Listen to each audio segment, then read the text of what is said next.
Hey everyone, today I'm going to be doing three blind example memos. I'm not going to be going to execution because that's a bit pointless, but for memo I'm just going to kind of explain my thought process a bit.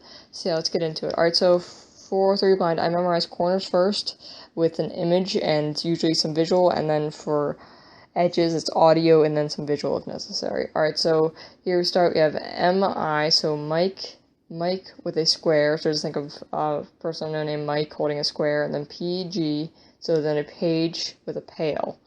Alright, so Mike with a square, page with a pail, and then T, I just kind of remember that this is twisted. I can tap it or I can just visually know. Alright, then we go into edge memo, so we have under Java, low R, grin. Under Java, low R, grin, and that's pretty much it for the audio string. Not much more to it. Alright, for the next solve, see IG, so Iggy, the keeper name Iggy on the forum, so Iggy, cab, so Iggy getting into a cab, and then Kimmy, like Kimmy from Rugrats. Kimmy, what's Kimmy doing? Kimmy is saving sand. Kimmy's saving sand. Alright, that's it for that, and then we have edges, we have he vag, quilt, tail, and then miff. He vag, quilt, tail, the miff, and then I know that I have this twisted, so I'll just visually know it's twisted. Since there's only one twisted piece, I can just know. Alright, that's it for that one. Alright, then for this one we have ND, so we have a nerd giving sick, a nerd giving a sack, nerd giving a sack, and then P is twisted, so I'll just visually know it's twisted, and then has ukdif, yuck, jetby, has ukdif, yuck, jetby.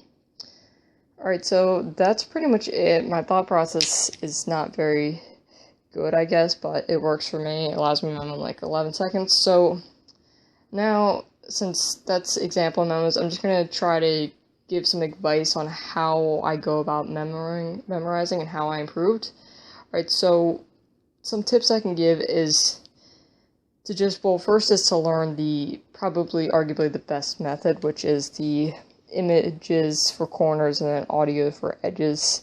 Noah Arthur teaches this method. I learned it from him, and it's just a very solid method. Marcin, however you say his last name, uses it, and a whole bunch of other people. So really just learn that. And once you've learned that, the next tip I can give is to just know your targets. Immediately associate each letter with the way to solve it. Because if I see M, I immediately know to do that. If I see I immediately know how to solve it.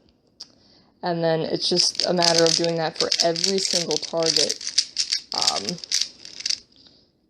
And it can be challenging at first, but once you immediately associate each letter with its target, then it just becomes natural and you don't have to think about the execution. The same thing goes for edges.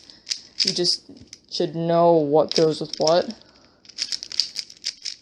Now this is a lot harder if you know comms or are starting to learn comms, but essentially you just need to learn it for M2 or Old Pacman because it's simple. It can really help improve your times and make you focus more on memo. Another thing is, when it comes to your letter pairs, when you immediately associate each letter with an algorithm or the way to solve it, do the same with your letter pairs. So associate two letters with something immediately. So if you just mix it up and you want to immediately associate it with you just want to immediately associate a pair with a word or an image or whatever it is. So if see this, we have like DU, so that'd be dude, then BJ, Barbajine, or whatever you want to have it as. It doesn't matter, just as long as you can associate it with it and it's memorable. So just, if you can, just mix up your cube and then randomly look at some of the pieces and try to think of the letter pair right away. Because if I see OM, I know or I think of Pac-Man because he goes Or another thing you could do that Noah Arthur recommends is to just disassemble your cube and then be able to pick up any piece at random after it's disassembled. And then immediately associate it. Because if I see this, I know it's VTO. I don't even have to have it on the cube. I just know this is V, this is T, and this is O.